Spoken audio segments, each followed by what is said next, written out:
दोस्तों नमस्कार। आप सभी का स्वागत है आपके YouTube चैनल रंजन क्लासेस में।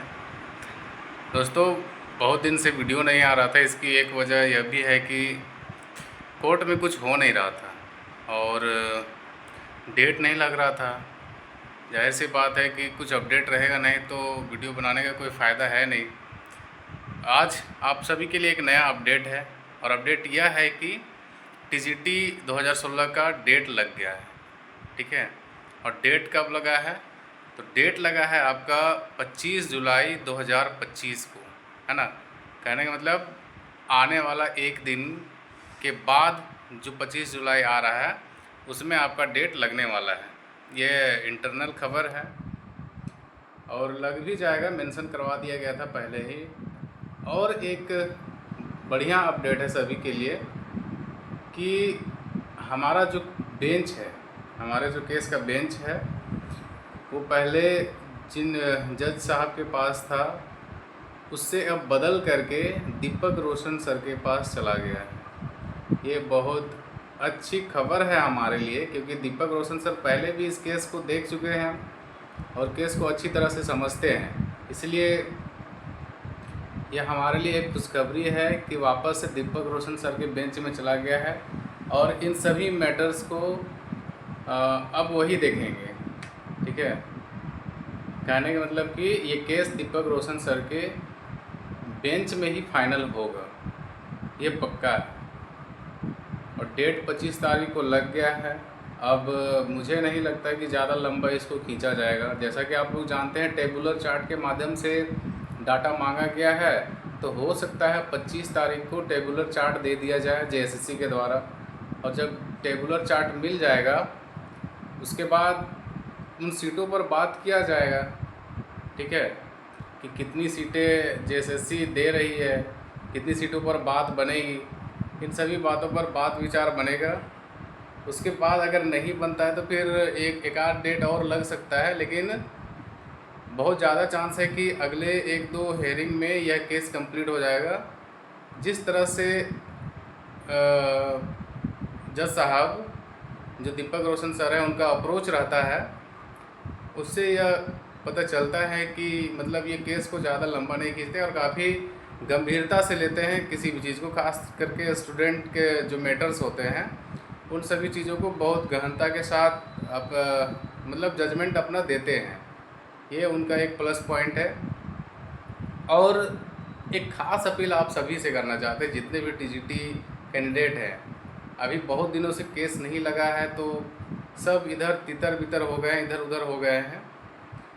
उन सबसे रिक्वेस्ट है कि आप सभी एक मंच पर आइए। ठीक है, केस एक ही है, भले आप अलग अलग तरीके से लड़ रहे हैं, अलग अलग केस नंबर से लड़ रहे हैं, लेकिन केस हमारा एक ही है कि 17,786 जो सीट है वो पूरी तरह से भरा जाए।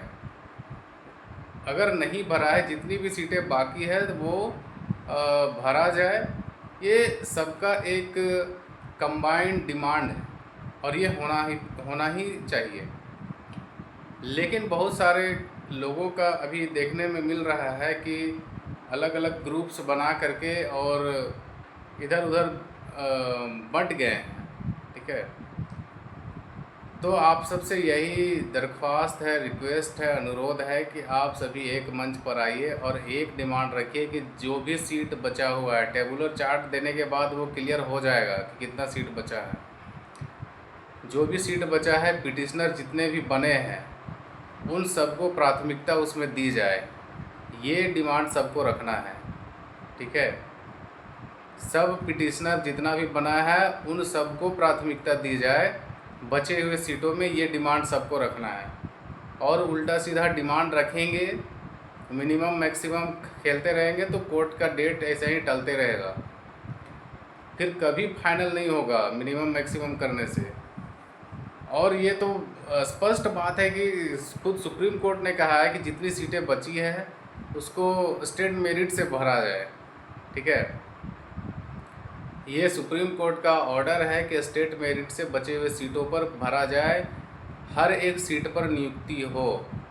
तो स्टेट मेरिट कहने का मतलब है कि जो कैंडिडेट स्टेट मेरिट में आएंगे उनसे भरा जाए, उस समय का जजमेंट ये था। अब सरकार उसको नहीं भरी है, तो जो कैंडिडेट अभी कोर्ट के शरण में गए हैं तो उनको इसको अब प्रायोरिटी मिलना चाहिए, प्राथमिकता मिलना चाहिए। तो जो भी पिटिशनर बने हैं उनको खास प्रायोरिटी मिले और बहाली में उसको हिस्सा दिया जाए, ये सबका एक डिमांड होना चाहिए। आपस में उलझने या फिर एक दूसरे पर छींटाकशी करने का समय नहीं है। केस बहुत दिन चल गया है, आप लोग एक साथ आइए, केस को लड़िए, एक दूसरे पर ब्लेम करना छोड़िए और जल्द से जल्द इस केस का निपटारा कीजिए। यही आप सबसे रिक्वेस्ट है, अनुरोध है, ठीक है। और बाकी अगले वीडियो में आप सबके सामने जो भी बातें रहेंगी रखूँगा। अभी फ़िलहाल इतना ही। केस लग गया है, आप लोग केस पर पूरी तरह से ध्यान दीजिए, फोकस कीजिए। धन्यवाद।